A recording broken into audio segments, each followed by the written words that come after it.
Hello, नमस्कार। मैं आपका दोस्त रोहित आप सभी लोगों का चैनल पे स्वागत करता हूं। दोस्तों, आज से हम एक नया सीरीज़ शुरू करने जा रहे हैं और आज से एक रीजनिंग की क्लास हम शुरू करेंगे। जैसा कि आप पीछे देख पा रहे हैं, जो रीजनिंग का लेक्चर है वो स्पेशली बैंक, एएफओ, पीओ और क्लर्क के लिए होगा। ठीक है। अच्छा, इसमें एक चीज़ मैं क्लियर कर दूं कि सर कहाँ से लेके कहाँ तक करेंगे। स्लाइड में सब कुछ बहुत क्लियरली मेंशन है, बहुत ज़्यादा क्लियरली मेंशन है। अब आप देख सकते हैं, तो देखिए हम कितना सिलेबस करवाने वाले हैं। क्लर्क और पीओ का पूरा सिलेबस हम ख़त्म करने वाले हैं बहुत अच्छे से। जो भी बच्चे नया नया प्रिपरेशन शुरू कर रहे हैं या फिर जिन्होंने अभी अभी रिसेंटली बैंकिंग का एग्ज़ाम का प्रिपरेशन करना शुरू किया है, उन्हें बिल्कुल भी चिंता करने की ज़रूरत ही नहीं है। जिन्होंने कभी ज़िंदगी में रीजनिंग नहीं पढ़ा होगा, उनको भी रीजनिंग में मास्टर बना दूंगा, ये बात की मेरी गारंटी है। ठीक है। नाम ही इसलिए हमने रखा है इसका ज़ीरो टू हीरो। जिनको कुछ नहीं पता रीजनिंग के बारे में, जिन्होंने कभी एक क्वेश्चन भी सॉल्व नहीं किया होगा ज़िंदगी में, उनको भी रीजनिंग में इतना एक्सपर्ट बनाने वाला हूँ मैं कि रीजनिंग का कोई भी एग्ज़ाम हो, ठीक है, चाहे बैंक का हो, पीओ का हो, क्लर्क का हो, ठीक, आपका रीजनिंग में मेरा टारगेट रहेगा कि 30+ क्वेश्चन आप बहुत आराम से अटेम्प्ट कर पाओ। 30+ क्वेश्चन। आप किस बैकग्राउंड से हैं, क्वालिफ़िकेशन आपका क्या है, वो बिल्कुल भी मायने नहीं करता है। आपका क्वालिफ़िकेशन बीएससी हो, एमएससी हो, एमबीए हो, एमकॉम हो, एग्रीकल्चर बैकग्राउंड हो, आपका इंजीनियरिंग बैकग्राउंड हो, कोई फ़र्क नहीं पड़ता है। क्योंकि जब हम चीज़ों को नया प्रिपेयर करना शुरू करते हैं तो वहाँ मान लीजिए कि आप ज़ीरो हो, सिर्फ ज़ीरो हो।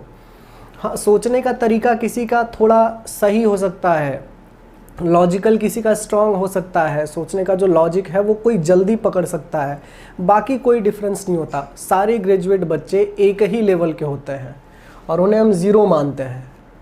तो अगर आप किसी ऐसे बैकग्राउंड से हो और आपको लगता है कि सर मेरे लिए बड़ा डिफ़िकल्ट होगा, तो आपको बिल्कुल भी चिंता करने की ज़रूरत नहीं है।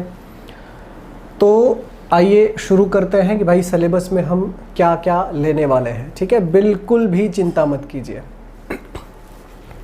ठीक है।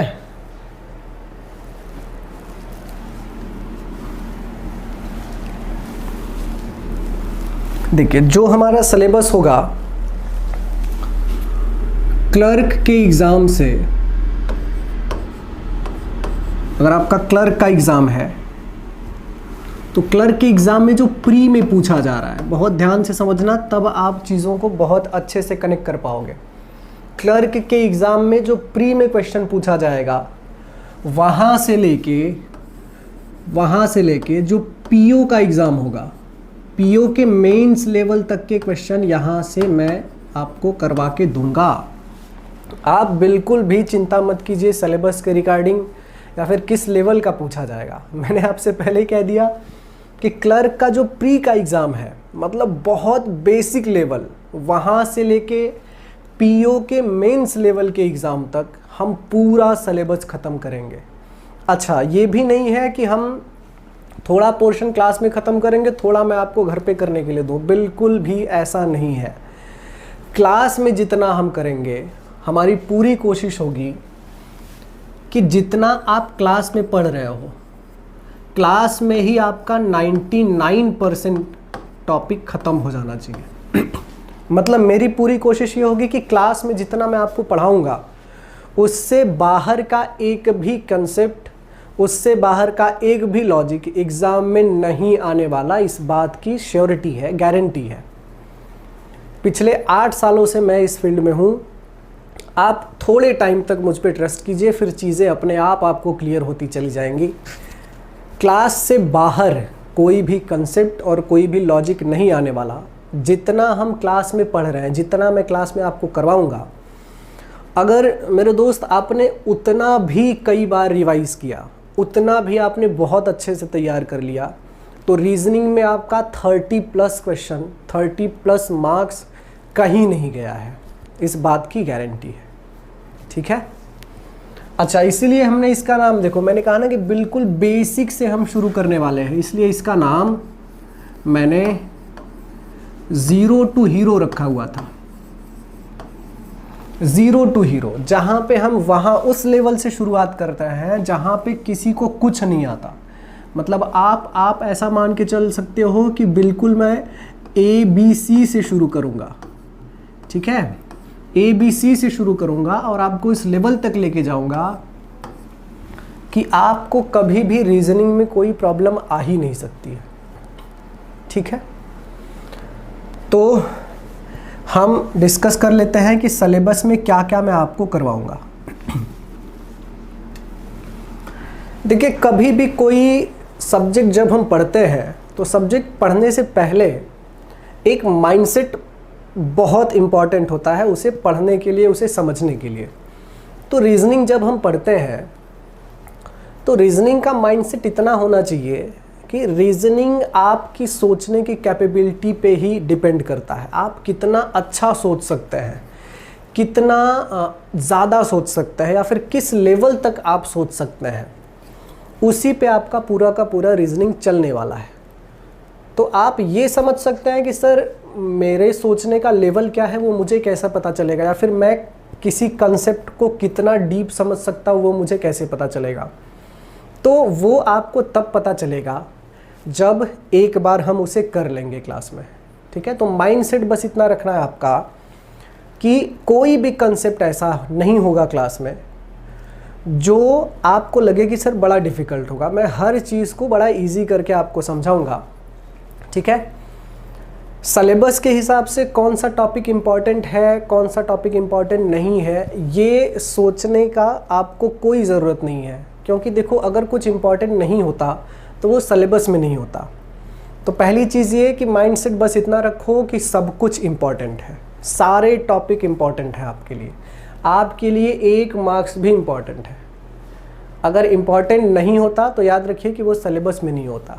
ठीक है, तो सबसे पहले हम देख लेते हैं कि कौन सा टॉपिक कितने मार्क्स का है। हाँ, कम ज़्यादा मार्क्स हो सकते हैं लेकिन इम्पॉर्टेंट सारे हैं। ठीक है, कितना हम पढ़ने वाले हैं वो समझता हूँ मैं, धीरे धीरे आपको एक एक चीज़ें क्लियर करता हूँ। ठीक है, सबसे पहला जो टॉपिक हम पढ़ने वाले हैं वो है सिलॉग्स। ठीक है, सबसे पहला टॉपिक सिलॉग्स कितने मार्क्स का है मैं आपको बताते चलूँगा। पहले सारे टॉपिक का नाम मैं आपको लिखवा दूँ, उसके बाद हम पढ़ने वाले हैं इनइक्वालिटीज़,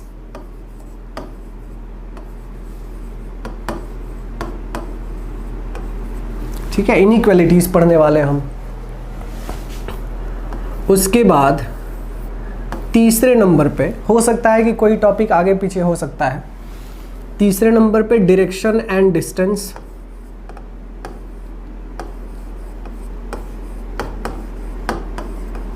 डायरेक्शन एंड डिस्टेंस। ठीक है, उसके बाद हम पढ़ने वाले हैं,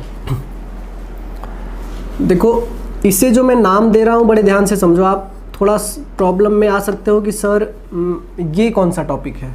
उसका नाम है problem on alphabets. Problem on alphabets मतलब अल्फ़ाबेट्स से रिलेटेड प्रॉब्लम होंगे। अब इस अल्फ़ाबेट्स से रिलेटेड में क्या क्या आता है बड़े ध्यान से समझना, तब आप समझ जाओगे। देखो, पहले नंबर पे आता है अल्फ़ाबेटिकल सीरीज़, अल्फ़ाबेटिकल सीरीज़। दूसरे नंबर पे आता है उसमें अल्फ़ा न्यूमेरिक सीरीज़।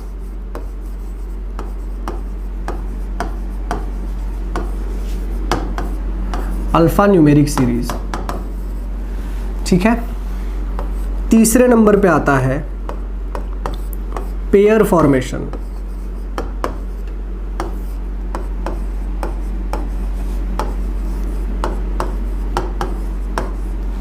और चौथे नंबर पे, और जो सबसे ज़्यादा इंपॉर्टेंट है, वो है कोडिंग डिकोडिंग। कोडिंग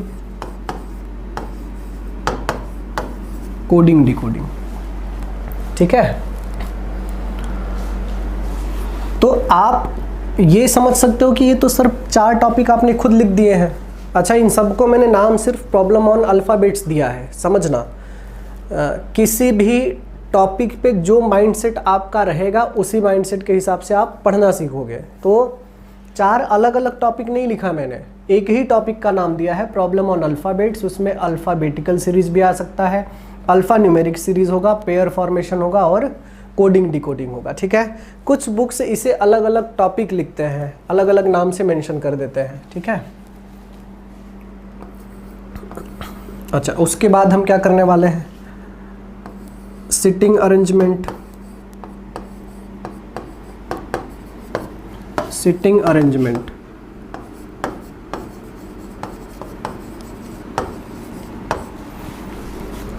6 नंबर पे पजल। ठीक है, ये जो टॉपिक हमने लिखे हैं उसे पहले लिखने का एक रीज़न है कि आपको ये क्लियर हो जाए कि सर ज़्यादा मार्क्स कहाँ से आ सकते हैं। देखो, मार्क्स ज़्यादा होगा तो हो सकता है कि टॉपिक भी समझने में थोड़ा लॉजिकल हो, डिफ़िकल्ट नहीं हो। देखो, मेरी क्लास में कुछ भी इजी या फिर डिफ़िकल्ट नहीं होता। याद रखिए कि इजी वो है जो आपको आता है और डिफ़िकल्ट वो है जो आपको नहीं आता है, बस इतना सा ही डिफरेंस होता है। ठीक है, तो चीज़ें डिफ़िकल्ट या इजी नहीं होती, चीज़ें होती हैं कि आप कितना अच्छे से उसे समझ पा रहे हो। ठीक है, आपका लॉजिक क्या है उसमें। तो सिलॉक्स जो होगा आपका 5 मार्क्स के लिए आपको एग्ज़ाम में पूछा जाएगा। ठीक है, प्री में हो चाहे मेंस में हो। इनइक्वालिटीज़ भी 5 मार्क्स के लिए लगभग आपसे पूछा जा सकता है। ठीक है, डायरेक्शन और डिस्टेंस से 1 से लेके 2 मार्क्स तक का क्वेश्चन बनता है। अच्छा, ये जो प्रॉब्लम ऑन अल्फ़ाबेट्स है ना, प्रॉब्लम ऑन अल्फ़ाबेट्स अगर मैं एक साथ नाम दूं, देखो अल्फ़ाबेटिकल सीरीज़ में 2 से लेके 3 क्वेश्चन बनते हैं या फिर 2 से 3 मार्क्स के क्वेश्चन बन सकते हैं। अल्फ़ा न्यूमेरिक सीरीज़ 1 से लेके 2 मार्क्स के लिए हो सकता है आ जाए। पेयर फॉर्मेशन बहुत रेयर है या फिर कभी कभी नहीं पूछा जाता है, 1 मार्क्स के लिए पेयर फॉर्मेशन आ सकता है। कोडिंग डिकोडिंग बड़ा इंपॉर्टेंट है। कोडिंग डिकोडिंग भाई 5 मार्क्स के लिए कोडिंग डिकोडिंग आपको मिलेगा ही मिलेगा हर जगह। ठीक है, उसके बाद सिटिंग अरेंजमेंट, इसको ज़रा स्टार मार्क देता हूँ मैं।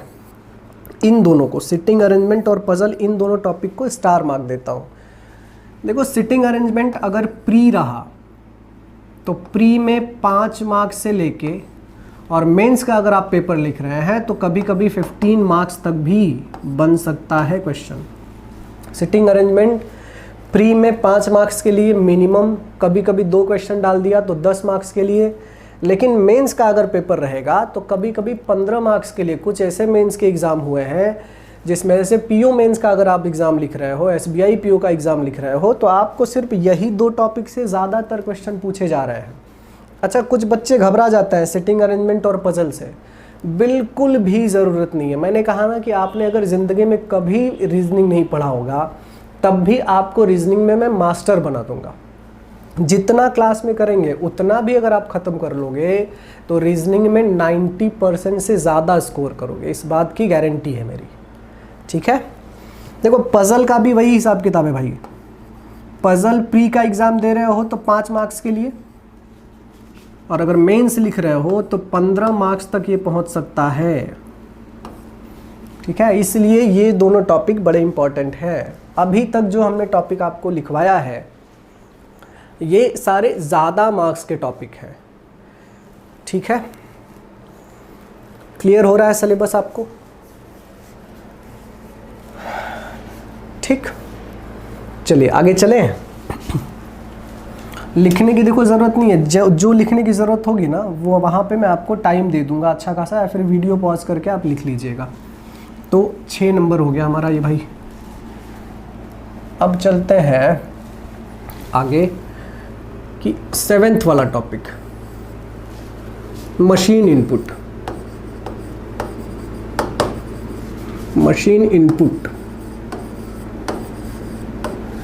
मशीन इनपुट, उसके बाद ब्लड रिलेशन,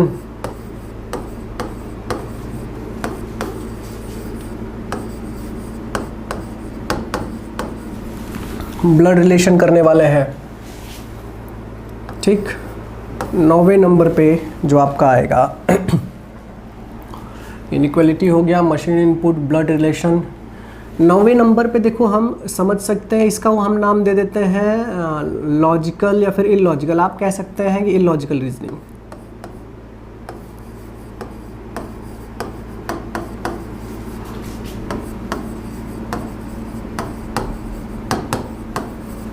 इलॉजिकल रीजनिंग, इसमें कुछ टॉपिक आते हैं जैसे स्टेटमेंट एंड अजम्पशन आ जाएगा आपका, उसके बाद कोर्स ऑफ एक्शन हो जाएगा, स्टेटमेंट एंड कंक्लूजन हो जाएगा, ऐसे टॉपिक बनते हैं।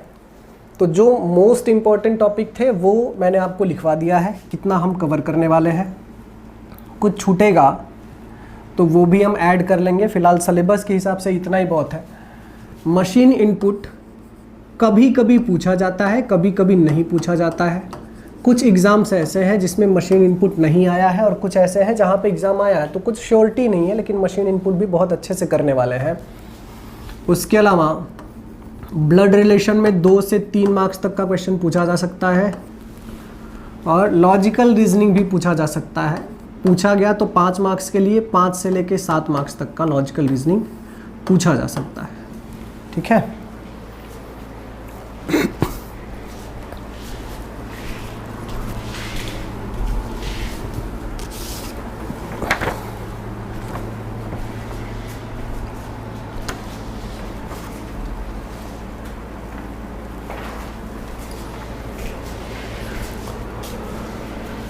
ठीक है। तो ये है हमारा पूरा का पूरा सिलेबस। आज जो टॉपिक हम शुरू करने वाले हैं वो सबसे पहला ही टॉपिक था, जो पहला टॉपिक मैंने आपको लिखवाया था उसी टॉपिक से हम शुरू करने वाले हैं। सिलॉग्स आज हम पढ़ने वाले हैं। ठीक है, आइए शुरू कर लेते हैं भाई। सिलॉग्स को पढ़ने के लिए क्या माइंडसेट होना चाहिए, पहले उसकी बात करते हैं। सिलॉग्स,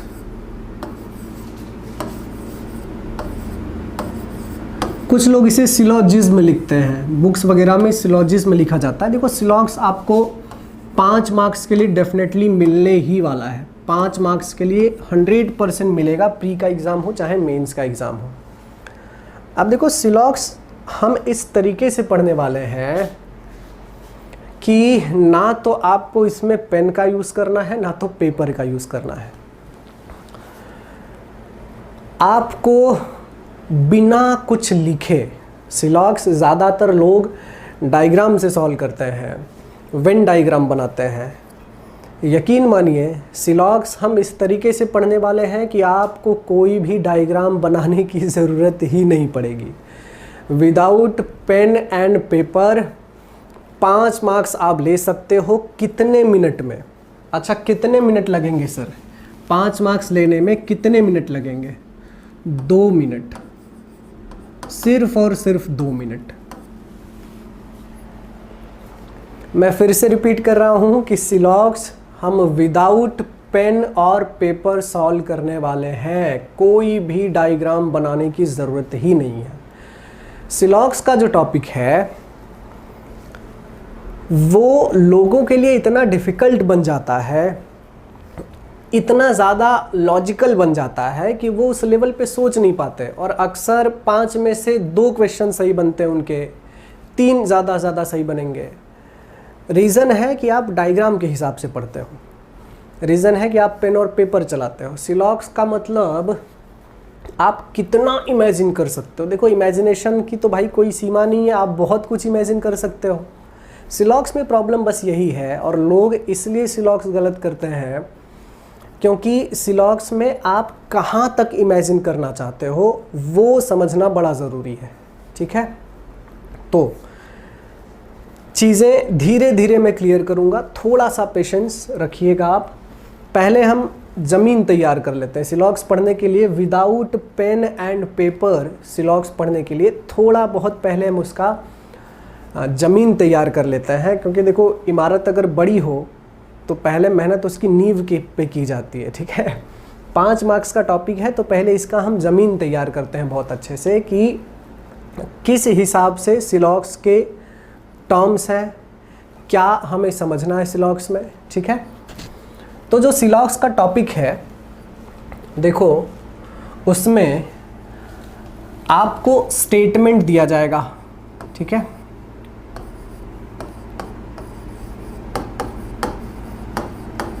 स्टेटमेंट दिया जाएगा पहली चीज, और दूसरी चीज कंक्लूजन दिया जाएगा। स्टेटमेंट और कंक्लूजन पे ही पूरा का पूरा सिलॉक्स काम करता है। स्टेटमेंट कितने टाइप का है और कंक्लूजन कितने टाइप का है, ये समझना बड़ा ज़रूरी है हमारे लिए, बहुत ज़्यादा ज़रूरी ये समझना है कि स्टेटमेंट कितने टाइप का होता है और कंक्लूजन कितने टाइप का होता है। ठीक है, तो देखो स्टेटमेंट सिर्फ 2 टाइप का होता है। पहला वो जो आपको 100% इंफॉर्मेशन दे, समझना बहुत अच्छे से, पहला वो जो आपको 100% इंफॉर्मेशन देता है।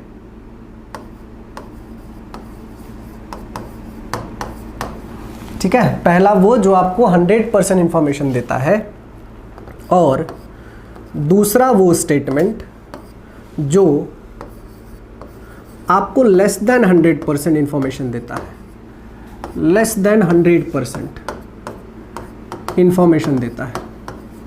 मतलब क्या है, पहला वो जो आपको 100% इंफॉर्मेशन देता है, मतलब जो आपको सब कुछ बता दे, सब कुछ बता दे।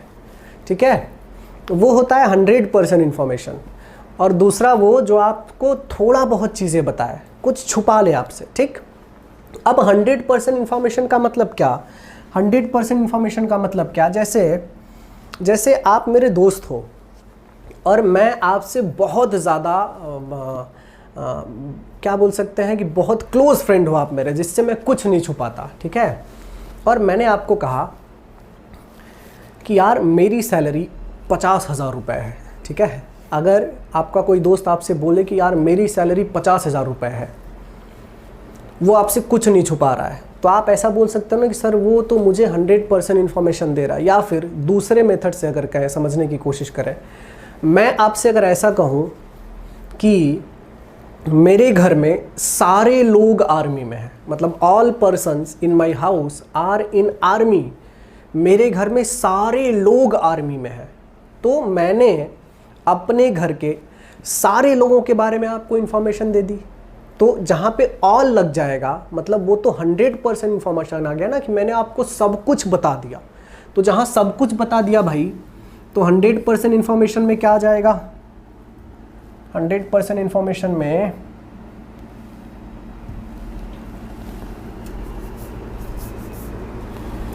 ऑल आ जाएगा। समझिए, 100% इंफॉर्मेशन में क्या आ जाएगा भाई, ऑल आ जाएगा, जहां सब कुछ बता दिया जाता है। ठीक, दूसरी चीज, अगर मैं आपसे कहूं कि मेरे घर में कोई भी आर्मी में नहीं है, कोई भी मतलब no one in my house are in army, कोई भी मेरे घर में आर्मी में नहीं है, मतलब नो वन का मतलब कोई भी नहीं।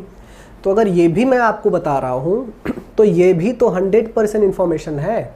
सारे लोग थे मेरे घर में तो भी मैंने बता दिया, यानी 100% बता दिया, सब कुछ बता दिया। और अगर कोई भी मेरे घर में आर्मी में नहीं है तो वो भी तो मैं आपसे 100% ही बता रहा हूँ ना, कि मेरे घर में कोई भी आर्मी में नहीं है। तो जो नो आएगा वो भी 100% इंफॉर्मेशन में आएगा।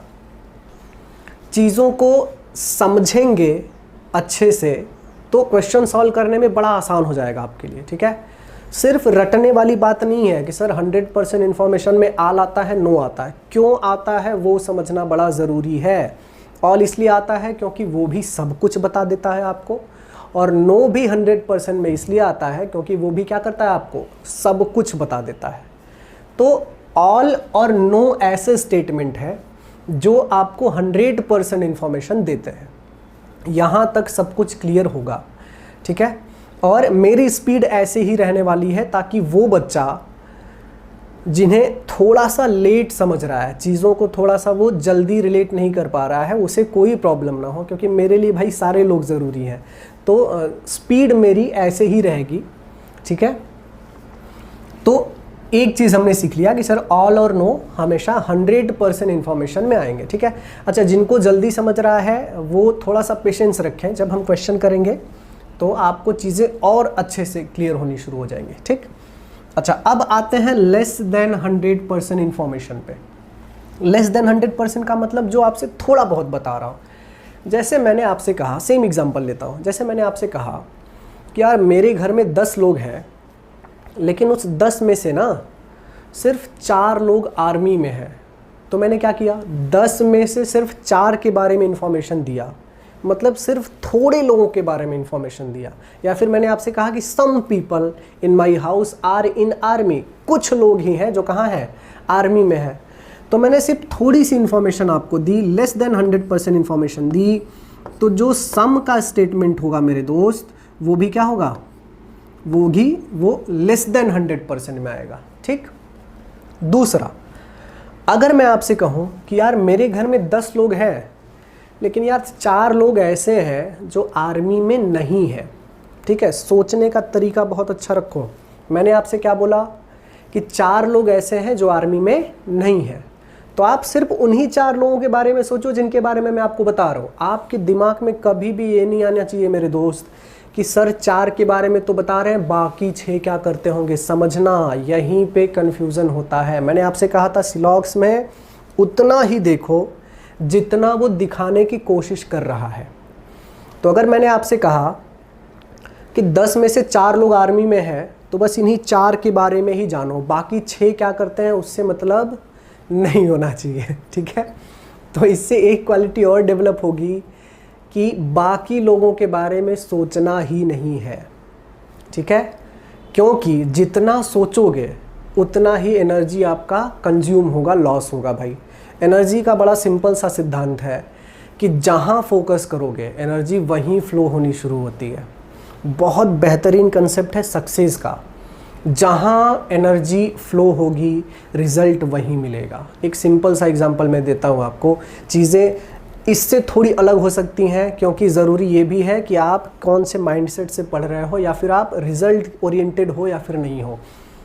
अगर आप के अंदर इतनी एनर्जी है जो आपको एक बेहतरीन पर्सनालिटी दे सकती है, एक बेहतरीन करियर दे सकती है, तो क्या वो पूरी एनर्जी उसी पे क्यों ना लगाया जाए।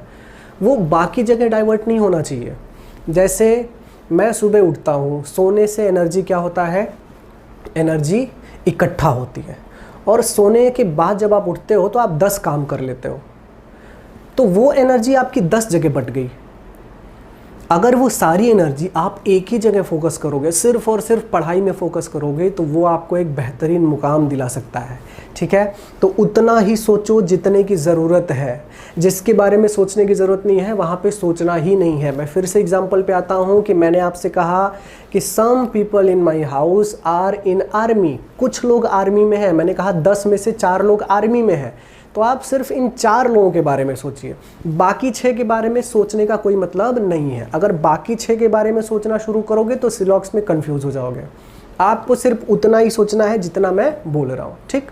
तो जो सम होगा वो कहाँ आएगा भाई, लेस देन 100% इंफॉर्मेशन में आएगा। दूसरी चीज़, मैंने आपसे ये कहा कि 10 लोग मेरे घर में हैं, लेकिन 4 लोग आर्मी में नहीं है। मतलब some people are not in army, कुछ लोग नहीं है। सम नॉट का एग्जांपल लिया मैंने, तो मैंने जिनके बारे में बता रहा हूँ कि 4 लोग नहीं हैं, उनके बारे में ही सोचो। बाकी 6 लोग क्या करते हैं उसके बारे में सोचने की ज़रूरत नहीं है, ठीक है। तो जो सम नॉट का केस आएगा वो भी लेस देन 100% में आएगा। जो सम नॉट का केस आएगा वो भी कहाँ आएगा भाई, लेस देन 100% में आएगा। 2 चीज़ें बहुत क्लियर हो गई। देखो, इस पे मेहनत इसलिए कर रहा हूँ मैं क्योंकि पूरा का पूरा टॉपिक यहीं से होके गुजरेगा।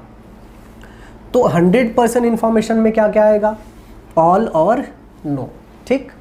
और लेस देन 100% इंफॉर्मेशन में क्या क्या आएगा, सम और सम नॉट। यहाँ तक क्लियर हो गया।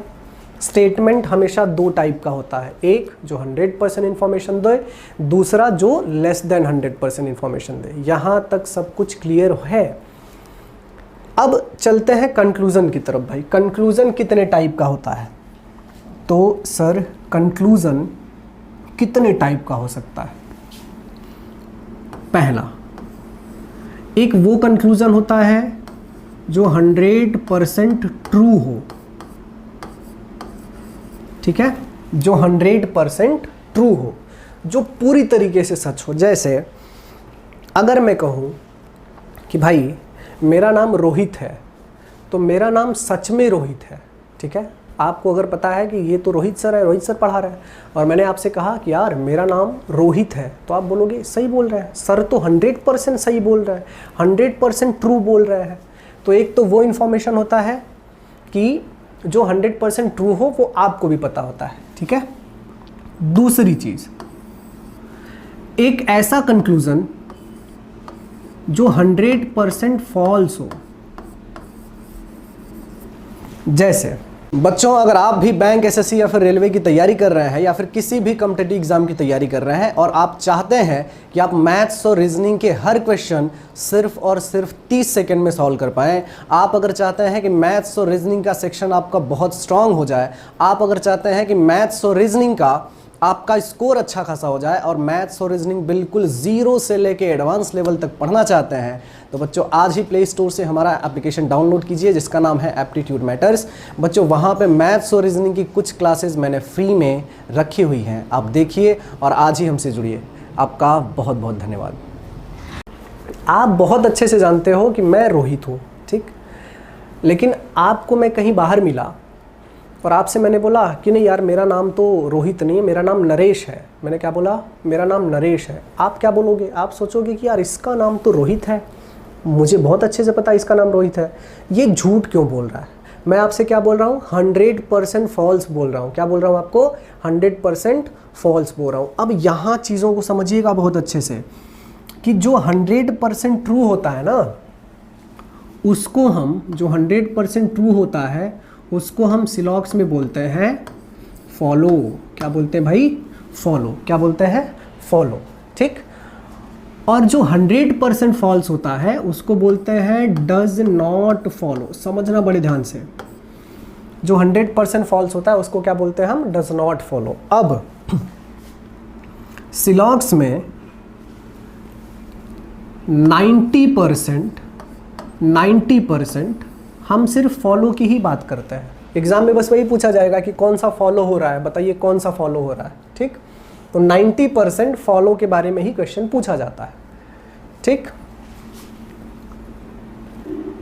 उसके अलावा 2% चांस है, एक ही बार ऐसा क्वेश्चन पूछा गया था कि बताइए which does not follow. Does not follow सिर्फ 2% केस में पूछा जाता है। अब क्या बचा भाई? 8% बचा। 8% केस बनता है तीसरे टाइप के कंक्लूजन का। और तीसरे टाइप का कंक्लूजन क्या है मैं आपको समझा रहा हूँ। देखो चीज़ें क्या हो सकती हैं, चीज़ें या तो 100% ट्रू हो सकती हैं, या तो 100% फॉल्स हो सकती हैं, या फिर क्या हो सकती हैं, या फिर ऐसी सिचुएशन आ सकती है कि आपको पता ही नहीं है कि वो ट्रू है या फिर फॉल्स है। आइदर ट्रू और फॉल्स। वो कौन सी कंडीशन हुई? जब आपको सही इन्फॉर्मेशन ना हो, मतलब आप चीज़ों के बारे में ज़्यादा नहीं जानते, जब आप कह सकते हैं कि कांट से, कैन नॉट से कुछ भी कह नहीं सकते, ठीक है। तो जहाँ पे ऐसा कन्फ्यूज़न आ जाए आपके दिमाग में कि ये तो कांट से वाला हिसाब किताब है, can't say, can not say anything about this, कुछ भी हम इसके बारे में नहीं कह सकते हैं, तो मान लो कि वहाँ एक केस बनता है कि या तो सही हो सकता है या तो गलत हो सकता है। तो वो केस बनता है भाई आइदर और का, ठीक है। तो 8% चांस होते हैं आइदर और का। क्लियर है यहाँ तक? अभी हम सिर्फ और सिर्फ ज़मीन तैयार कर रहे हैं, किसके लिए? सिलॉक्स को पढ़ने के लिए, ठीक है। तो स्टेटमेंट में ऑल रहेगा, नो रहेगा, सम रहेगा, सम नॉट रहेगा। और कंक्लूजन में आपसे 90% पूछा जाएगा कि बताइए कौन सा फॉलो हो रहा है, या फिर आइदर और कौन सा है। बहुत रेयर केस में आपसे क्या पूछा जाएगा कि विच डज नॉट फॉलो, ठीक है। लिखने का आपको पूरा टाइम मैं दूंगा, ठीक है। मैं कोशिश करूँगा कि पूरा का पूरा स्लाइड आपको दिखे सामने, पूरा का पूरा ये फ्रेम आपको दिखे, ताकि लिखने में कोई दिक्कत ना आए। और लिखते वक्त, क्योंकि रिकॉर्डेड क्लास है, तो लिखते वक्त वीडियो पॉज करके आप लिख सकते हैं, ठीक है। चलिए आगे बढ़ते हैं और चीज़ों को थोड़ा और अच्छे से समझते हैं भाई।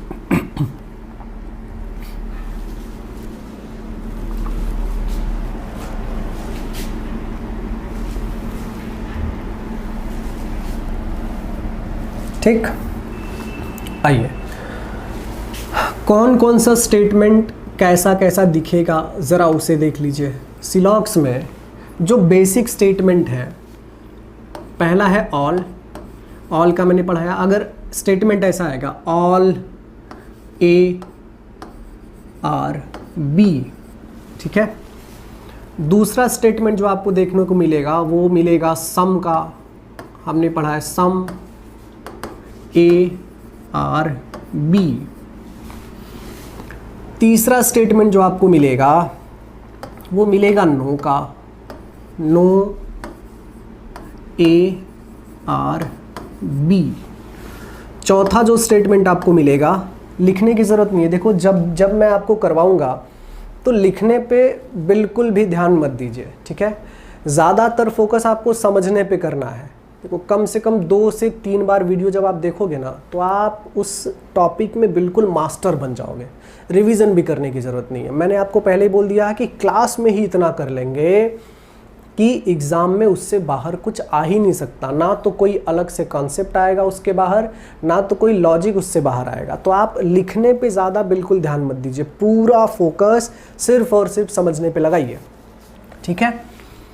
उसके बाद आता है सम, सम ए आर नॉट बी। तो ये 4 ही के बारे में मैंने आपको पहले बताया था कि 4 टाइप का स्टेटमेंट आपको मिलेगा। एक ऑल का मिलेगा, एक सम का मिलेगा, एक नो का मिलेगा, और किसका मिलेगा, सम नॉट का। लेकिन एक और स्टेटमेंट एग्जाम में पूछा जा रहा है पिछले 2 साल से, वो क्या है, ओनली का statement. Only A are B. Sir इसका मतलब क्या होता है। और 6 ओनली फ्यू, ध्यान से समझिए, ओनली फ्यू ए और बी। आप देख रहे होंगे कि पिछले 2-2.5 सालों से सबसे ज़्यादा ओनली और ओनली फ्यू के बारे में पूछा जा रहा है। सर कौन सा बड़ा रॉकेट साइंस है, कुछ नहीं है भाई, बिल्कुल बिल्कुल सिंपल चीज़ है, बिल्कुल सिंपल चीज़ है, ठीक है। इन दोनों को स्टार मार्क करके रखता हूँ मैं, बिल्कुल सिंपल चीज़ है। ये जो 5th और 6th नंबर का स्टेटमेंट आया है ना, जब आप इन 4 के बारे में बहुत अच्छे से समझ जाओगे ना, ऑल, नो, सम और सम नॉट के बारे में, तो ये दोनों तो आपको बहुत ही सिंपल लगने लगेगा। आप बोलोगे सर ये यहीं से तो निकल के आया है। तो पूरा का पूरा सिलॉक्स इसी पे काम करेगा भाई, ऑल, सम, नो और सम नॉट पे, पूरा का पूरा सिलॉक्स। तो ये 6 टाइप का स्टेटमेंट हम पढ़ने वाले हैं, और क्लास में लगभग 70 से ज़्यादा क्वेश्चन हम सॉल्व करने वाले हैं। मतलब अगर आपने सिर्फ क्लास में जितना मैंने करवाया है उतना भी समझ लिया, तो आपको बाहर से कुछ पढ़ने की ज़रूरत नहीं है। गारंटी देता हूँ मैं इस बात का कि अगर आपने क्लास में पढ़ाया हुआ सब कुछ अच्छे से क्लियर कर लिया, तो सिलॉक्स का 5 मार्क्स सिर्फ और सिर्फ 2 मिनट में आप ले सकते हो, विदाउट यूजिंग पेन और पेपर। पेन और पेपर की भाई ज़रूरत ही नहीं पड़ेगी। आई बात समझ में। तो ये 6 स्टेटमेंट से ही हमको डील करना है, ठीक। बारी बारी से एक एक स्टेटमेंट बहुत अच्छे से देखते जाएंगे और समझते जाएंगे। क्लियर है। अच्छा, इसमें एक चीज़ और देखो, मैंने आपको बताया था कि कौन कौन सा ऐसा स्टेटमेंट है जो 100% इंफॉर्मेशन देता है। तो आप बोलोगे सर कि ऑल, एक ऑल 100% इंफॉर्मेशन देता है, और दूसरा कौन सा, नो 100% इंफॉर्मेशन देता है, ठीक है। ये पहले ही करवाया मैंने। अच्छा, ये जो सम है वो क्या देता है भाई, लेस देन 100% देता है। क्या देता है वो, लेस देन 100% इंफॉर्मेशन देता है। और जो सम नॉट है वो भी क्या है, लेस देन 100% इंफॉर्मेशन देता है, ठीक। उसके अलावा एक चीज़ और आपको जाननी पड़ेगी कि इसमें से पॉजिटिव स्टेटमेंट क्या है और निगेटिव क्या है। देखो निगेटिव का मतलब बड़ा सिंपल है कि जहाँ पे नो, नॉट, नेवर ये सब यूज़ हो जाता है वो क्या हो जाता है भाई, वो निगेटिव स्टेटमेंट में आ जाता है। जहाँ पे नो, नॉट का यूज़ हो रहा है वो क्या बन जाएगा, निगेटिव स्टेटमेंट बन जाएगा। तो ये जो नो यूज़ हुआ है ये एक निगेटिव स्टेटमेंट है, ठीक है। ये जो सम नॉट देख रहे हो, सम नॉट, ये क्या है, एक निगेटिव स्टेटमेंट है। ऑल पॉजिटिव स्टेटमेंट है, उसमें सर नो नॉट आया ही नहीं है। सम पॉजिटिव स्टेटमेंट है, उसमें भी कुछ नहीं आया है, ठीक है। समझ जाइए बहुत ध्यान से। तो एक इन्फॉर्मेशन और ऐड कर ली हमने कि सर पॉजिटिव स्टेटमेंट कौन कौन सा होता है, ऑल और सम। निगेटिव स्टेटमेंट क्या क्या होता है, नो और सम नॉट, ठीक है। अलग से मेंशन करना है तो मेंशन कर लीजिए कि अगर पॉजिटिव स्टेटमेंट की बात की जाए तो पॉजिटिव स्टेटमेंट में क्या आएगा, एक तो आएगा ऑल, ऑल का स्टेटमेंट, दूसरा क्या आ जाएगा, सम का स्टेटमेंट, ठीक है। और मैं अगर निगेटिव स्टेटमेंट की बात करूं तो तुरंत दिमाग में आना चाहिए सर निगेटिव मतलब नो, जहां पे नो लगा होगा वो निगेटिव होगा, जहां पे सम नॉट लगा होगा, ठीक है, जहां पे सम नॉट लगा होगा वो भी क्या होगा, हॉट हो गया भाई, ठीक है, उसको नॉट समझिएगा, ठीक है। सम नॉट निगेटिव है, ध्यान देने वाली बात है, दोनों बहुत सही इंफॉर्मेशन है भाई। बेसिक बहुत स्ट्रांग करवा दूंगा मैं आपका। बेस जितना स्ट्रांग होगा तो इमारत उतनी ही बड़ी बनती है और कोई दिक्कत नहीं आएगी। बेस अगर मजबूत नहीं होगा ना, आप इमारत जितना बढ़ाते चलोगे, बढ़ाते बढ़ाते जब वो वजन नहीं सह पाएगा तो भाई पूरी इमारत गिर जाएगी। तो बेस पे काम करना सीखो। बेस जितना मजबूत होगा ना तो मैं उस पर इमारत जब खड़ी करने शुरू करूँगा 10-12 क्वेश्चन के बाद 15वां क्वेश्चन, 16वां क्वेश्चन, तो एक एक फ्लोर बनते चले जाएंगे और इतना बेहतरीन इमारत बनाओगे ना कि 5 मार्क्स 2 मिनट में विदाउट यूजिंग पेन और पेपर आप ले सकते हो। मैं बार बार इसलिए रिपीट कर रहा हूँ कि आपको लगना चाहिए कि नहीं यार मुझे 5 मार्क्स 2 मिनट में लेने हैं बिना कुछ लिखे, ये तो जादू हो जाएगा सर। तो जादू ही करने तो हम आप आए हैं, हमारी आपकी मुलाकात जादू करने के लिए तो हो रही है। चलिए आगे बढ़ते हैं, ध्यान से समझिए। 4 स्टेटमेंट के बारे में बहुत सही और सटीक जानकारी आपने रख ली सिलॉक्स में, तो हर क्वेश्चन आपके लिए क्या हो जाएगा, बहुत ही ज़्यादा आसान हो जाएगा, ठीक। अब हमारा शुरू होता है भाई क्वेश्चन का सिलसिला, ठीक है। क्वेश्चन मेरे साथ साथ ही लिखते चलना है आपको और मेरे साथ साथ ही मैं आपको समझाते चलूँगा, ठीक है। क्वेश्चन नंबर 1,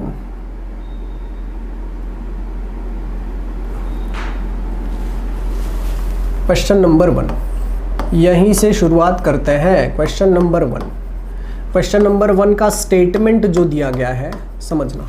स्टेटमेंट एक ही स्टेटमेंट दिया गया है, वो स्टेटमेंट है, सबसे पहले ऑल के बारे में जानते हैं भाई। All mangoes are, all mangoes are apples, all mangoes are apples, ठीक है। कंक्लूजन बहुत ध्यान से समझना। कंक्लूजन एक सिंपल सा रूल बताऊंगा, पूरा का पूरा कंक्लूजन बिना कुछ ड्रॉ किए ही आप समझ जाओगे, ठीक। कंक्लूजन में पहला कंक्लूजन है सम मैंगोज आर एप्पल। मैंगोज के लिए एम लिखा मैंने, एप्पल के लिए ए लिखा है। दूसरा conclusion some apples are mangoes. तीसरा conclusion all apples are mangoes. Fourth conclusion no mango is apple. Fifth conclusion no apple is mango. Sixth conclusion some apples are not mango. Seventh conclusion some mangoes are not apple, और 8 conclusion, ठीक है, 8 conclusion है all mangoes are apple, ठीक है। Statement और conclusion मैंने आपको दे दिया है। अब सबसे पहली चीज़ हमने आपसे क्या कहा था कि विदाउट यूजिंग पेन और पेपर, विदाउट यूजिंग पेन और पेपर हम क्वेश्चन को सॉल्व करने वाले हैं, ठीक है। कोई भी डायग्राम नहीं बनाना है, जितना डायग्राम बनाओगे उतना ही कंफ्यूज होते जाओगे। अच्छा, क्यों डायग्राम नहीं बनाना है वो मैं आपको बताऊंगा, वक्त आने पे मैं आपको बताऊंगा कि डायग्राम क्यों नहीं बनाना होता है, ठीक है। तो रूल, गोल्डन रूल्स कौन से हैं? सबसे पहले भाई हम रूल्स पे आते हैं, सबसे पहले आते हैं रूल्स पे। रूल क्या क्या है? रूल क्या आपको पता होना चाहिए, बहुत ध्यान से रूल पहले समझ लेते हैं, ठीक है भाई। पहला रूल ये है कि अगर स्टेटमेंट पॉजिटिव है तो कंक्लूजन भी पॉजिटिव होना चाहिए। सिलॉक्स का पहला रूल ये है कि स्टेटमेंट पॉजिटिव है तो कंक्लूजन भी पॉजिटिव ही होना चाहिए। दूसरा, अगर स्टेटमेंट नेगेटिव है तो कंक्लूजन भी क्या होना चाहिए? कंक्लूजन भी नेगेटिव ही होना चाहिए, ठीक। पॉजिटिव स्टेटमेंट पॉजिटिव कंक्लूजन देता है, नेगेटिव स्टेटमेंट हमेशा नेगेटिव स्टेटमेंट ही देता है, ठीक। रूल नंबर 2, रूल नंबर 2 ये कहता है कि जहां कहीं भी ऑल होगा उस ऑल को सम भी पढ़ा जा सकता है। मतलब मैंने कहा कि मेरे घर में सारे लोग आर्मी में हैं, तो अगर सारे लोग आर्मी में हैं तो मैं भी आर्मी में होऊंगा, पापा भी होंगे, मेरा भाई भी होगा, मेरी बहन भी होगी। तो जहाँ पे ऑल की बात आती है वहाँ पे तो सम की बात कर ही सकते हैं ना भाई। अगर मैं 10 मैंगो एक साथ खा सकता हूँ तो मैं 4 तो बहुत आराम से खा सकता हूँ ना। तो जहाँ ऑल होगा वहाँ सम भी होगा। ऑल को आप क्या पढ़ सकते हैं? सम भी पढ़ सकते हैं, ठीक है। लेकिन कभी भी सम को ऑल नहीं पढ़ सकते, रटना नहीं है, समझना है। सम को ऑल नहीं पढ़ सकते। जैसे मैं कहूँ कि भाई मैं 4 बिस्किट खा सकता हूँ, इसका मतलब थोड़ी है कि मैं 10 खा सकता हूँ, मैं 4 ही खा सकता हूँ ना। तो सम कभी भी ऑल नहीं बन सकता। या फिर मैं कहूँ कि यार मेरे घर में मैं आर्मी में हूँ तो अकेला मैं आर्मी में हूँ ना, इसका मतलब ये थोड़ी हो गया कि सारे लोग आर्मी में होंगे। तो रूल क्या कहता है कि ऑल को आप क्या पढ़ सकते हैं? सम पढ़ सकते हैं, और सम को कभी भी ऑल पढ़ा नहीं जा सकता है। आई बात समझ में? आ जाइए कंक्लूजन पे। सर कैसे पता चलेगा? इसी 2 रूल से सर पूरा सॉल्व हो जाएगा, बिना कुछ लिखे, डायग्राम भी नहीं बनाना है, ठीक है। अब देखिए, एक सबसे ज़्यादा इम्पॉर्टेंट चीज़, ये 2 रूल तो याद ही रखना है। एक सबसे ज़्यादा इम्पॉर्टेंट चीज़ ये है कि सर जो ऑल का स्टेटमेंट होता है ना, वो अपने साथ कुछ छुपा के रखता है। जो ऑल का स्टेटमेंट होता है वो अपने साथ कुछ छुपा के रखता है। क्या छुपा के रखता है सर? क्या छुपा के रखता है सर? चोर है क्या? कुछ छुपा के रखता है। क्या छुपा के रखता है? ऑल का स्टेटमेंट के लास्ट में हमेशा एक चीज़ छुपी होती है और वो होता है सम। ऑल के लास्ट में हमेशा क्या छुपा होता है भाई? सम छुपा होता है। ऑल के लास्ट में क्या छुपा होता है? सम छुपा होता है, ठीक है। दूसरी चीज़, हमने अभी रूल से कहा कि ऑल को हम क्या पढ़ सकते हैं? सम भी पढ़ सकते हैं। तो ये जो ऑल है ना, इसको ज़रूरत पड़ने पे क्या पढ़ा जा सकता है? सम भी पढ़ा जा सकता है। हो गया क्लियर? एक चीज़ और कि सर ऑल क्या है? पॉजिटिव स्टेटमेंट है। ऑल क्या है? Positive statement. तो जब भी हम सिलॉक्स पढ़ते हैं ना तो बस इतना पता किया करो, स्टेटमेंट पॉजिटिव है क्या, लास्ट में क्या छुपा होता है और उसे क्या पढ़ सकते हैं। बस 3 चीज़ें आपको ध्यान देनी है। आपका पूरा क्वेश्चन सॉल्व हो गया बिना डायग्राम बनाए। चलिए आते हैं, देखो, सम मैंगोज आर एप्पल्स। पहला कंक्लूजन देखो, पहला conclusion, some mangoes are apple. पढ़ सकते हो क्या? मैंगो के पास सम है? हाँ सर, सम तो है। क्यों? क्योंकि ऑल को हम क्या पढ़ सकते हैं? सम पढ़ सकते हैं। तो सम मैंगोज आर एप्पल्स पढ़ा जा सकता है, मतलब पहला कंक्लूजन क्या है, सही है। ठीक है, दूसरा conclusion, some apples are mango, जरा चेक करो, एप्पल के साथ सम पढ़ सकते हो? हाँ सर, वो भी पढ़ सकते हैं कि सम एप्पल्स आर मैंगो, ये भी कंक्लूजन क्या है, सही है।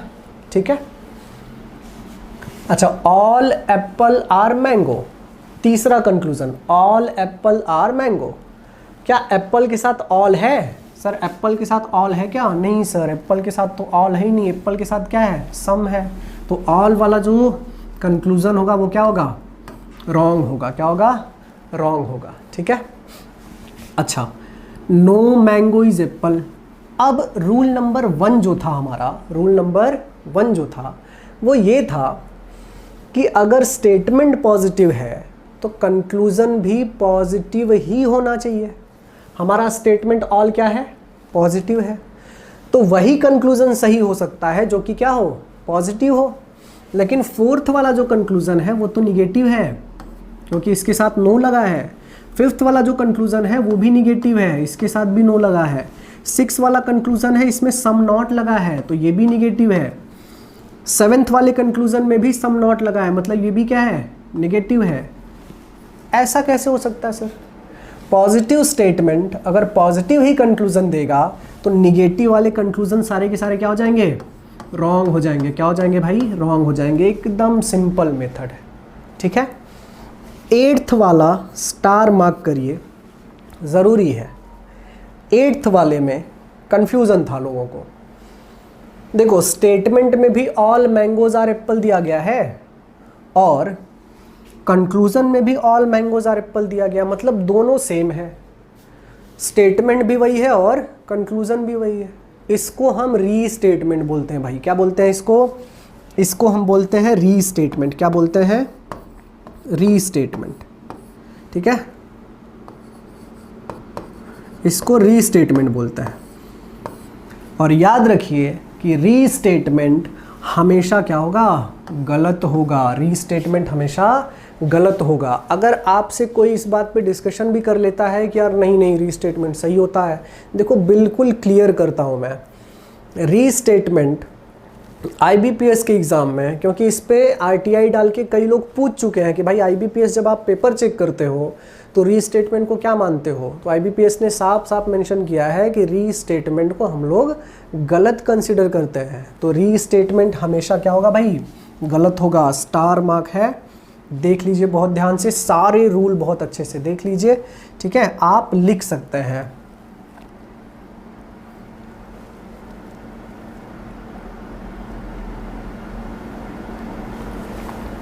ठीक है, चलिए आगे बढ़ते हैं। समझने पे ध्यान लगाओ, वीडियो पॉज करके लिखो, स्लाइड बिल्कुल क्लियर दिखेगा। ये हो गया हमारा क्वेश्चन नंबर 1।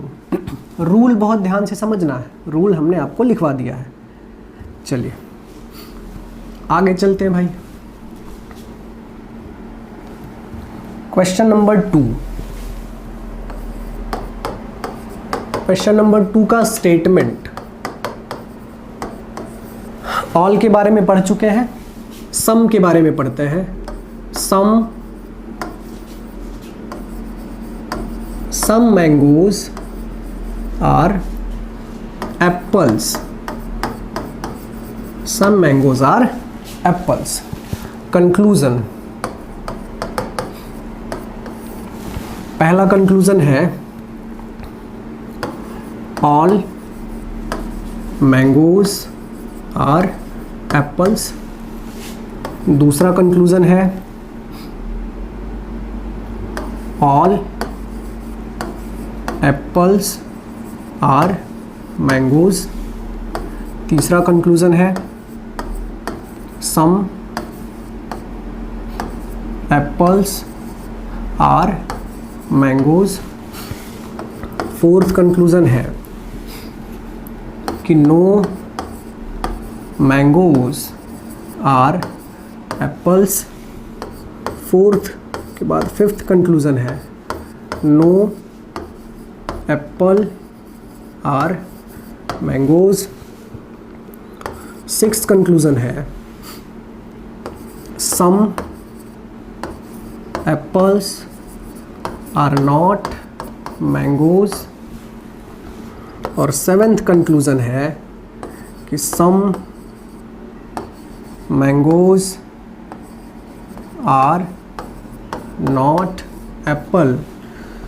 और 8th कंक्लूजन है सम मैंगोज आर एप्पल्स। ठीक है, क्वेश्चन मेरे साथ साथ लिख सकते हैं आप, अगर आपकी स्पीड अच्छी हो तो, या फिर वीडियो पॉज करके भी आप क्वेश्चन लिख सकते हैं। ठीक, चलिए आते हैं सीधे सॉल्यूशन पे। तो मैंने आपसे अभी अभी कहा था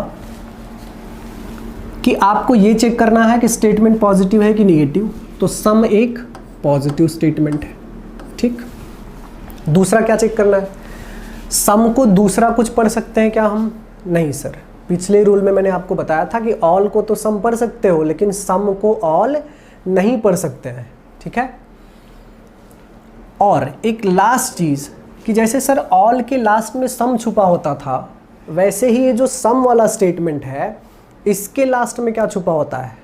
तो ध्यान से समझो और लिख लो कि सम वाले स्टेटमेंट के लास्ट में, सम वाले स्टेटमेंट के लास्ट में सम ही छुपा होता है। सम वाले स्टेटमेंट के लास्ट में सम ही छुपा होता है। बस हो गया, पूरा क्वेश्चन इस बेस पे सॉल्व कर सकते हो। आइए सीधे पहुंचते हैं हम कंक्लूजन पे।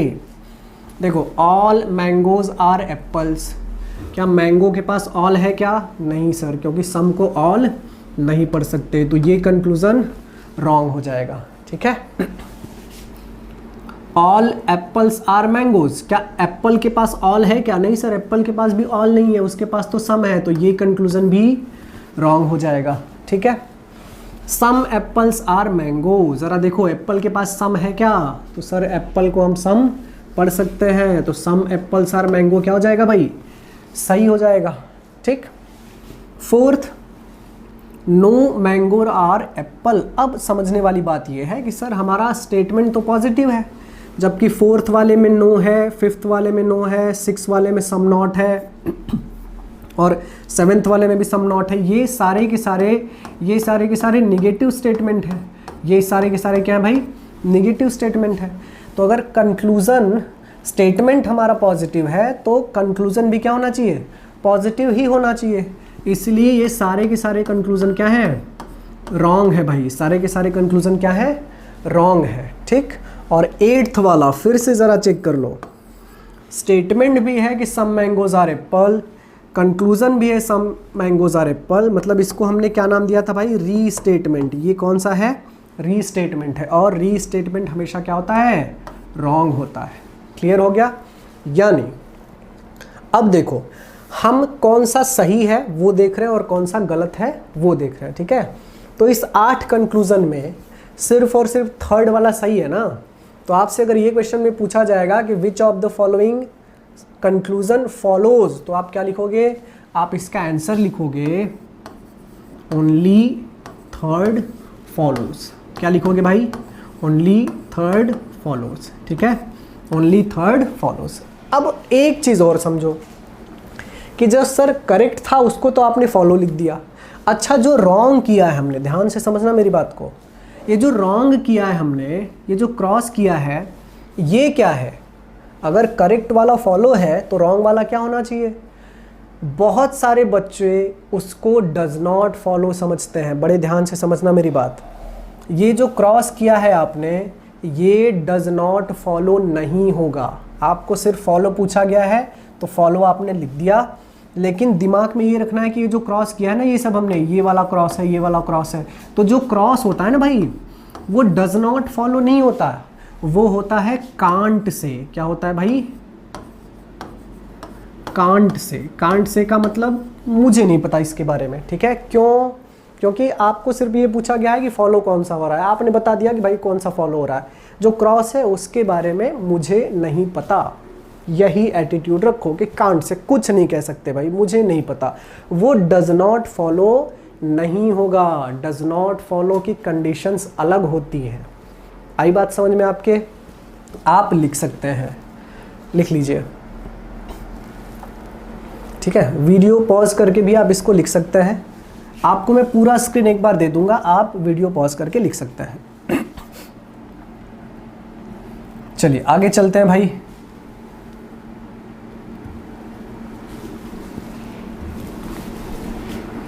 Question number 3। क्वेश्चन नंबर 3 का स्टेटमेंट नंबर 1। देखो ध्यान दो, मैं वीडियो में नहीं आऊँगा चलेगा, क्योंकि ज़रूरी मैं नहीं हूँ, ज़रूरी यहाँ पे जो लिखा जा रहा है वो है और जो समझाया जा रहा है वो है। तो हो सकता है कि कभी कभी मैं फ्रेम से बाहर चला जाऊँ, लेकिन उसकी चिंता बिल्कुल मत कीजिएगा आप, ठीक है।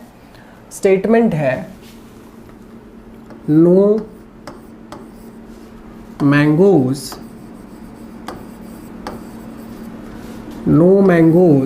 Are apples. No mangoes are apples. और कंक्लूजन नंबर 1, बहुत ध्यान से समझना, नो वाला बड़ा ज़रूरी है। कंक्लूजन नंबर 1 है कि all mangoes are apples. Second, some mangoes are apples. Third, all apples are mango. Fourth, some apples are mango. Fifth, no apple is mango. Conclusion number 6, some apples are not mango. Conclusion number 7, some mangoes are not apple। ठीक है, ये हो गया हमारा question. अब 2 rule हम पढ़ चुके थे। कौन कौन सा रूल हमने पढ़ा था, ज़रा रिकॉल कर लीजिए, ठीक है।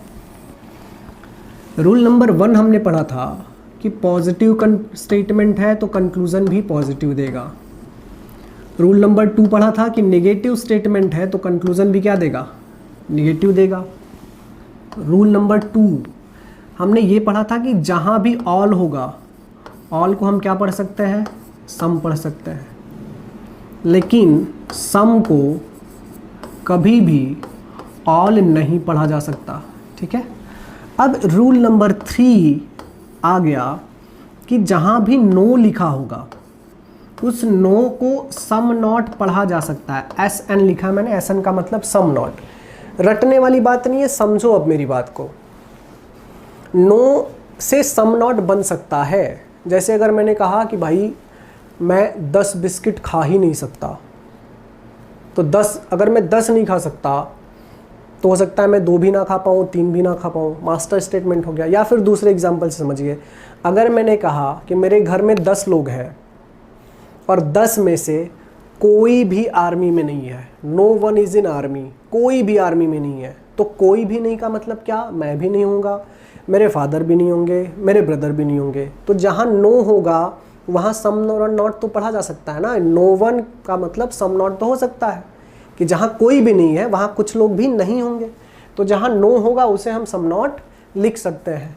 लेकिन कभी भी सम नॉट को नो नहीं पढ़ा जा सकता है, कभी भी सम नॉट को नो नहीं पढ़ा जा सकता है। क्लियर हो गया रूल नंबर 3। इसी पे आगे के 2 क्वेश्चन बेस्ड हैं कि नो को तो सम नॉट पढ़ सकते हैं, लेकिन सम नॉट को कभी भी नो नहीं पढ़ा जा सकता। आइए चलते हैं कंक्लूजन पे। सबसे पहली चीज़ हमें ये देखना है कि सर नो एक निगेटिव स्टेटमेंट है, ठीक। दूसरी चीज़, नो को क्या पढ़ सकते हैं हम सर, नो को ज़रूरत पड़ने पे सम नॉट भी पढ़ा जा सकता है। नो को क्या पढ़ा जा सकता है, सम नॉट। अब इम्पॉर्टेंट ये है कि सर नो के लास्ट में क्या छुपा होता है, तो नो के लास्ट में हमेशा नो ही छुपा होता है। ध्यान से समझना है, नो के लास्ट में क्या छुपा होता है भाई, नो ही छुपा होता है। नो के लास्ट में क्या छुपा होता है, नो ही छुपा होता है। क्लियर हो गया। नो को क्या पढ़ सकता है, सम नॉट पढ़ सकता है। स्टेटमेंट क्या है, निगेटिव है। अच्छा, नो के लास्ट में क्या छुपा है, नो छुपा है। हमने अभी आपसे बताया कि जहां जहां नो होगा उसको हम क्या पढ़ सकते हैं, सम नॉट पढ़ सकते हैं। तो शुरू में जो नो है उसे भी सम नॉट पढ़ सकते हैं हम सर, और जो लास्ट में नो छुपा है उसको भी क्या पढ़ सकते हैं हम, सम नॉट पढ़ सकते हैं। आई बात समझ में। चलिए अब आ जाते हैं सीधे सीधे कंक्लूजन पे। कंक्लूजन नंबर 1 ऑल, ये तो सर पॉजिटिव कंक्लूजन है। सम, ये भी पॉजिटिव कंक्लूजन है। ये भी ऑल है, ये भी पॉजिटिव कंक्लूजन है। और यहाँ पे चेक करो, ये सम है तो ये पॉजिटिव कंक्लूजन है। मतलब 1 2 3 4 ये सारे के सारे पॉजिटिव कंक्लूजन है।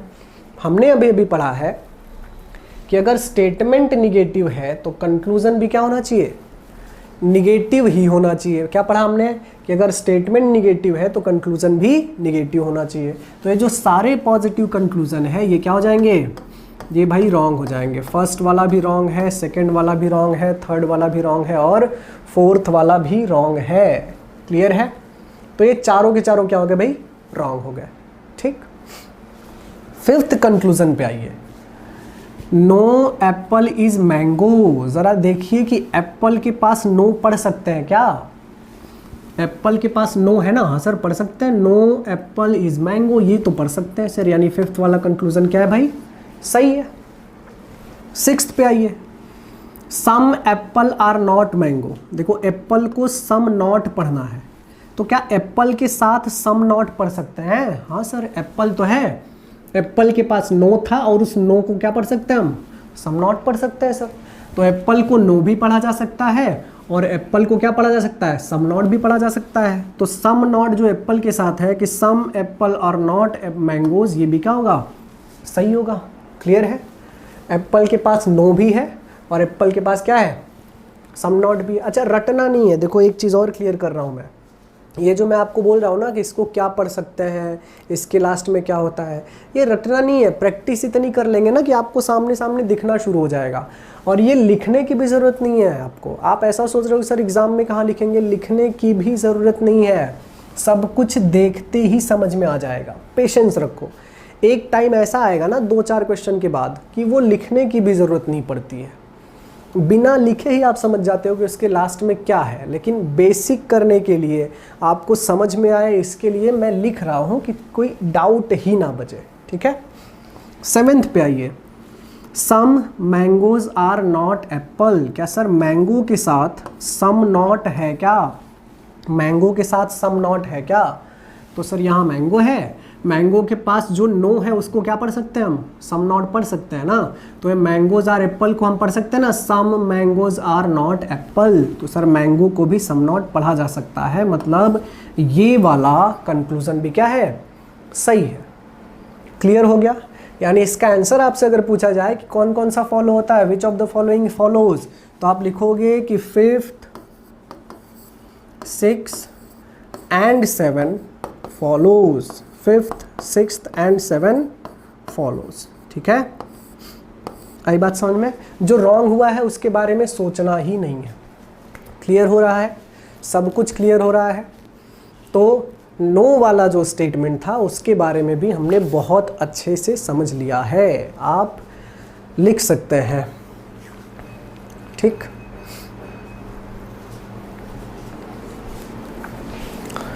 विदाउट यूजिंग पेन और पेपर मैं गारंटी लेता हूँ कि सिलॉस के 5 मार्क्स आपको 2 मिनट में मिल जाएंगे।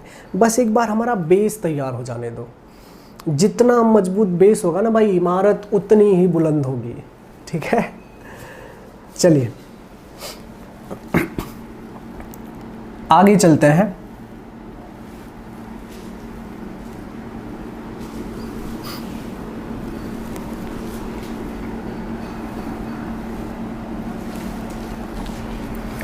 क्वेश्चन नंबर 4, क्वेश्चन नंबर 4, ठीक है। क्वेश्चन नंबर 4 में स्टेटमेंट हमारा क्या क्या हो गया भाई? ऑल हो गया है, सम हो गया है, नो हो चुका है। अब किस पे आ रहे हैं हम? सम नॉट पे आ रहे हैं, ठीक है। तो स्टेटमेंट हमारा है ऑल, ऑल नहीं, सम नॉट लिखना है। लिखिए some mangoes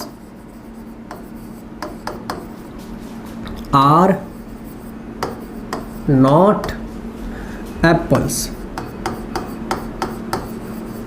some mangoes are not apples. Conclusion मेरे साथ साथ ही लिखते चलिए तो आपका टाइम बच जाएगा। कंक्लूजन में है कि सम मैंगोज आर एप्पल्स। दूसरा,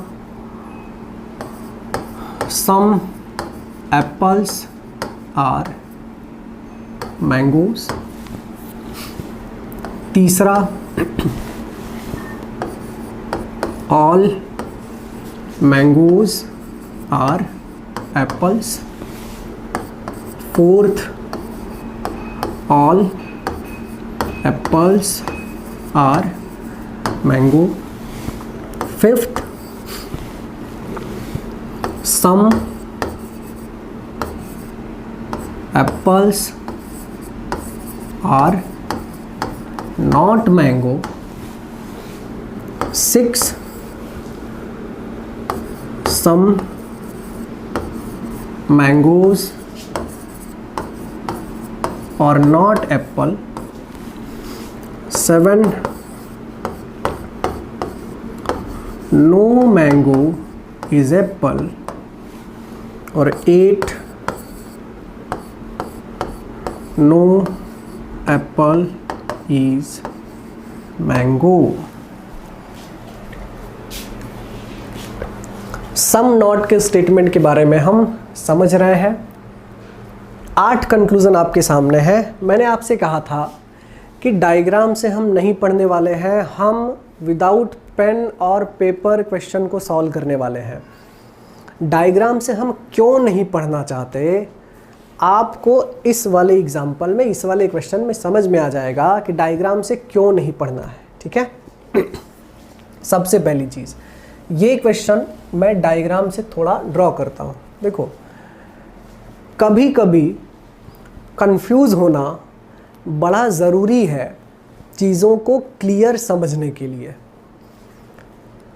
जितना कंफ्यूज रहोगे ना, उतनी ही अपॉर्चुनिटी मिलती है क्लियर होने की।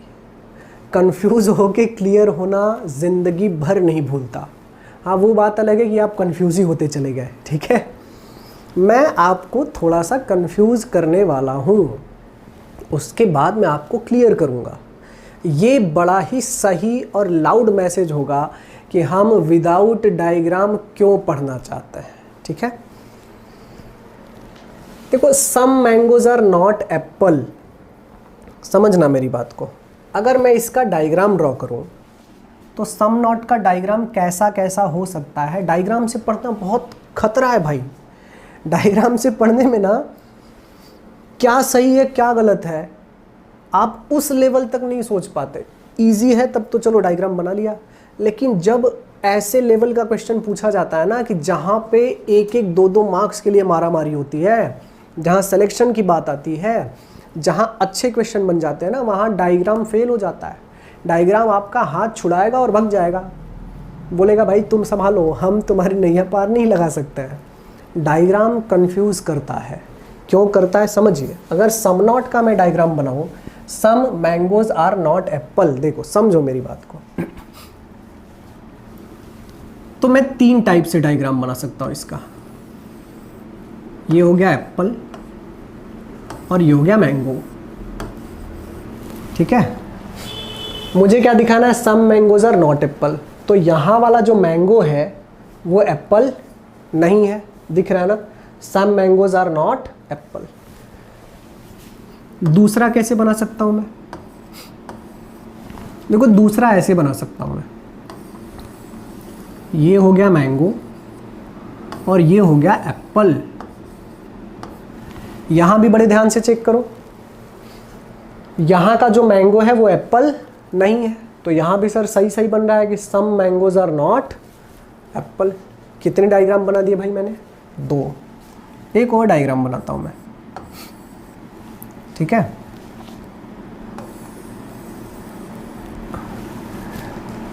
ये हो गया हमारा एक डायग्राम एप्पल का, ठीक, समझ गए?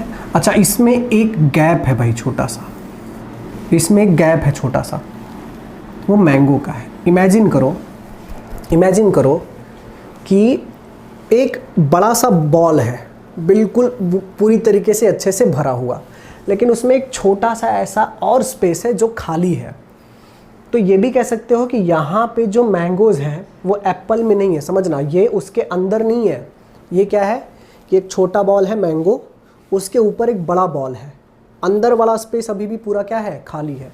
तो यहाँ का जो मैंगो है ना, यहाँ वाला, वो एप्पल नहीं है, वो उसके अंदर नहीं है, समझना मेरी बात को, ठीक है। ये 3 डायग्राम मैंने आपके सामने बना दिया।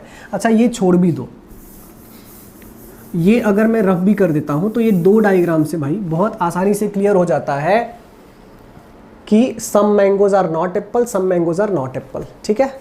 अब मेरी बात समझो, सिर्फ डायग्राम को देखो, आप सिर्फ डायग्राम को देखो, इससे साफ साफ पता चलता है कि यहाँ वाले मैंगो जो है वो एप्पल नहीं है, यहाँ वाले जो मैंगो है वो एप्पल नहीं है।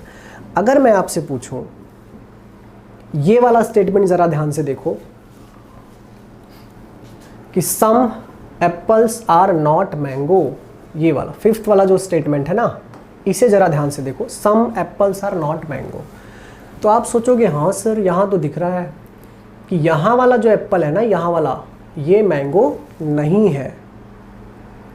दिख रहा है सर, ये तो साफ साफ दिख रहा है। ओ हो, तब तो ये तो सर सही हो सकता है ना, वो तो साफ साफ दिख रहा है ना, ये सम एप्पल्स आर, यहाँ वाला एप्पल जो है वो मैंगो नहीं है। अच्छा, एक चीज़ और देखो, सम एप्पल्स आर मैंगो, ये जो सेकेंड वाला स्टेटमेंट कंक्लूजन है, सेकेंड वाला, इसे जरा देखो, सम एप्पल्स आर मैंगोज। तो आप अगर इसको देखोगे ना, बोलोगे कि सर यहाँ वाला जो एप्पल है ना, ये वाला, इसमें वो क्या है? मैंगोज भी है। ये वाला जो है, ये वाला जो पोर्शन है इतना, वो वाला एप्पल मैंगोज भी है। तो सर ये भी सही है। एक और स्टेटमेंट देखो, एक और कंक्लूजन देखो, फर्स्ट वाला, सम मैंगोज आर एप्पल। आप कहोगे कि सर यहाँ का जो मैंगो है ना, ये वाला इतना, वो तो एप्पल है। इसका मतलब सर फर्स्ट वाला भी सही है, सेकंड वाला भी सही है, 5th वाला भी क्या है? सही है। डायग्राम के हिसाब से वो सही है, डायग्राम के हिसाब से सही है, ठीक है। और अगर आपने सोच के ये सही कर दिया, वही गलत हो जाता है। वही क्या हो जाता है? गलत हो जाएगा। ये तीनों स्टेटमेंट, सेकंड, फर्स्ट और 5th, ये तीनों रॉन्ग हैं। ये तीनों कंक्लूजन क्या है? रॉन्ग है। अब सर ये तो कंफ्यूजन वाली बात हो गई। डायग्राम में सर मुझे दिख रहा है, मुझे सामने सामने दिख रहा है, आप कैसे रॉन्ग बोल रहे हो?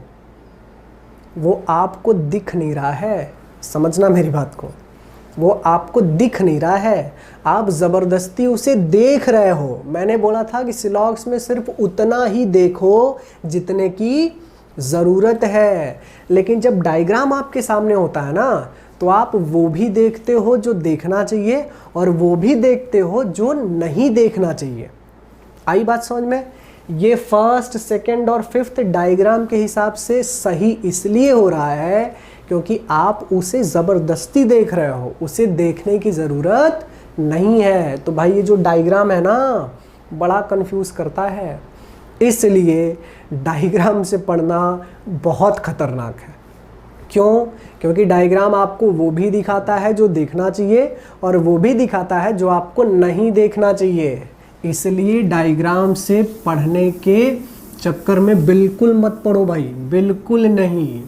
डायग्राम से पढ़ना ही नहीं है, बड़ा गोलमाल है भाई, बड़ा गोलमाल है। डायग्राम से पढ़ना ही नहीं है। कान पकड़ लो, कान पकड़ लो कि सर डायग्राम से अब नहीं पढ़ेंगे। चलिए आ जाते हैं भाई, समझना कंक्लूजन कौन कौन सा सही है। बिल्कुल सीधा सीधा इसका आंसर आपको मिलेगा। रूल क्या था भाई? एक तो सबसे पहली चीज़ कि सर स्टेटमेंट सम नॉट का है, मतलब ये निगेटिव स्टेटमेंट है। मैंने आपको पढ़ाया था कि अगर स्टेटमेंट निगेटिव है तो कंक्लूजन भी क्या होना चाहिए? निगेटिव ही होना चाहिए। दूसरी चीज़ कि क्या सम नॉट को कुछ और पढ़ा जा सकता है? नहीं सर, हमने सम नॉट को कुछ और तो पढ़ ही नहीं पाना है। ठीक है, रूल क्या था कि अगर निगेटिव स्टेटमेंट हो तो कंक्लूजन भी क्या होगा? निगेटिव ही होगा। दूसरी चीज़ कि सर सम नॉट को कभी भी ना तो नो पढ़ सकते हैं ना तो दूसरा कुछ पढ़ सकते हैं। तो दो चीज़ें तो क्लियर हो गई। एक चीज़ और बची है, वो ये है कि चलो ठीक है सर, निगेटिव स्टेटमेंट का कंक्लूजन निगेटिव बनेगा, सम नॉट को नो नहीं पढ़ सकते, लेकिन सम नॉट के लास्ट में क्या छुपा होता है? राज वाली बात है कि सम नॉट के लास्ट में क्या छुपा होता है? तो भाई सम नॉट के लास्ट में कुछ भी छुपा नहीं होता है। सम नॉट के लास्ट में कुछ भी छुपा नहीं होता है। अब सीधी सीधी बात यह है कि सम नॉट को दूसरा कुछ पढ़ भी नहीं सकते हैं और सम नॉट के लास्ट में कुछ छुपा भी नहीं होता है। इसका मतलब है कि जो सम नॉट है वो कभी भी कोई कंक्लूजन सही नहीं देता है। मैटर ही खत्म हो गया भाई। सम नॉट कभी भी कोई कंक्लूजन सही देता ही नहीं है। सम नॉट कभी भी कोई कंक्लूजन सही नहीं देता है। ये सारे के सारे कंक्लूजन क्या हो जाएंगे भाई? रॉन्ग हो जाएंगे। ठीक है, ऊपर वाले जो चार हैं वो पॉजिटिव हैं, वो तो रॉन्ग तो होंगे ही होंगे। देखो some A are not B, some apple some not mango, sir हम कुछ पढ़ ही नहीं सकते। ना तो सम नॉट को दूसरा कुछ पढ़ा जा सकता है, ना तो सम नॉट के लास्ट में कुछ छुपा होता है। तो मतलब सर दूसरा कंक्लूजन तो दे ही नहीं रहा है। तो ये तो सर पूरी तरीके से क्लियर हो गया, बिल्कुल साफ हो गया कि जो सम नॉट होता है वो कभी भी कोई भी कंक्लूजन नहीं देता है। मतलब इसका आंसर आप क्या लिखेंगे? इसका आंसर लिखेंगे नन फॉलोज। क्या लिखेंगे भाई आप? None follows. क्या लिखेंगे? None follows. ठीक है, तो ये जो चार स्टेटमेंट है किसका किसका? सम का, सम नॉट का, ऑल का और नो का, वो बहुत अच्छे से हमने पढ़ लिया है। ठीक है, क्लियर हो गया सबको? अभी एक एक स्टेटमेंट हमने लेके सारा सिनारियो क्लियर कर दिया। ठीक, चलिए ज़रा एक बार रिवीजन कर लेते हैं रूल्स का और किसके लास्ट में क्या छुपा होता है उसका, उसके बाद हम आगे बढ़ेंगे। देखो मेरा काम है, टीचर जो होता है उसके ऊपर ये रिस्पॉन्सिबिलिटी होती है कि वो क्लासरूम में ही इतना पढ़ाए, क्लासरूम में ही इतना रिवीजन करवाए कि बच्चे को अलग से पढ़ने की ज़रूरत ही ना पड़े। ठीक है, देखो कभी भी एक वो टीचर आपको कभी भी सक्सेस नहीं दिला सकता जो आपसे ये कहे कि यार चलो 20 क्वेश्चन क्लास में कर लेते हैं, 200 घर पे प्रैक्टिस कर लेना।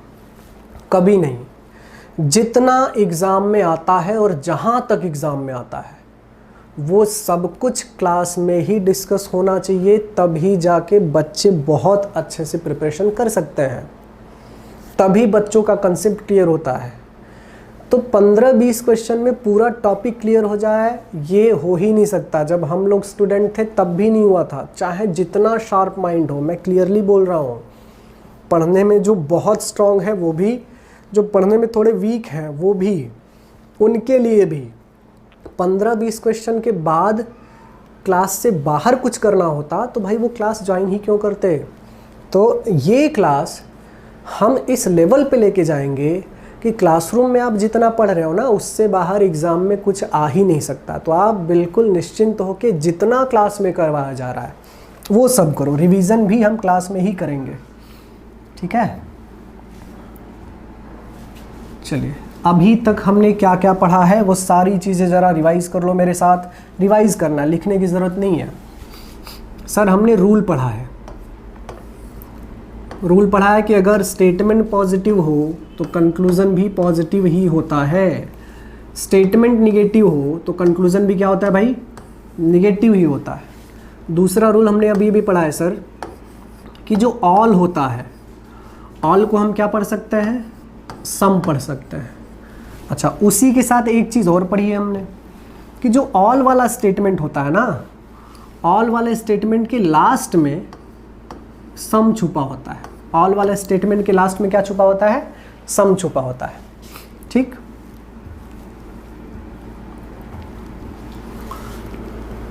और हमने ये पढ़ा है कि जो सम है, सम को कभी भी ऑल नहीं पढ़ा जा सकता है, सम को कभी भी ऑल नहीं पढ़ा जा सकता है। तीसरा रूल हमने पढ़ा कि जहाँ पे नो होगा, नो को हम सम नॉट पढ़ सकते हैं, लेकिन कभी भी सम नॉट को नो नहीं पढ़ा जा सकता है। ठीक है, कभी भी सम नॉट को नो नहीं पढ़ा जा सकता है। ऑल के लास्ट में सम छुपा होता है और सम के लास्ट में भी क्या छुपा होता है, सम छुपा होता है। ठीक, नो के लास्ट में क्या छुपा होता है भाई, नो के लास्ट में नो छुपा होता है और उस नो को सम नॉट भी पढ़ा जा सकता है।